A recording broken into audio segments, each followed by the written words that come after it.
નમસ્કાર મિત્રો, મારી પીઆર ગુજરાતી ચેનલમાં તમારું સ્વાગત છે। મિત્રો, અત્યારે હાલની સૌથી મોટી અને દુઃખદ ખબર સામે આવી રહી છે।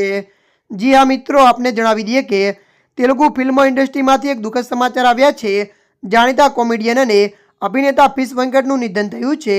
વધુ આપને જણાવી દઈએ કે તેમણે 18 જુલાઈના રોજ 53 વર્ષની વયે અંતિમ શ્વાસ લીધા હતા।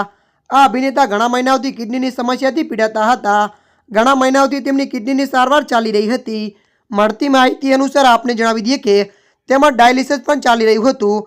તેમજ સમય પર આર્થિક સહાય અને ડોનર ના મળતા તેમનું અવસાન થયું છે। પીસ વેંકટ ગબ્બરસિંહ અને ડીજે ટીલુ જેવી ફિલ્મો માટે જાણીતા છે। મળતી માહિતી અનુસાર વધુ જણાવી દઈએ કે હૈદરાબાદની એક હોસ્પિટલમાં કિડનીની ફેલ થવાના કારણે પીસ વેંકટનું નિધન થયું છે। ત્યારે મિત્રો, હાલ માટે આટલું। મળીશું નવી અપડેટ સાથે। જો તમને અમારો વિડીયો પસંદ આવે, લાઇક, શેર અને સબસ્ક્રાઇબ કરી નાખજો। ધન્યવાદ।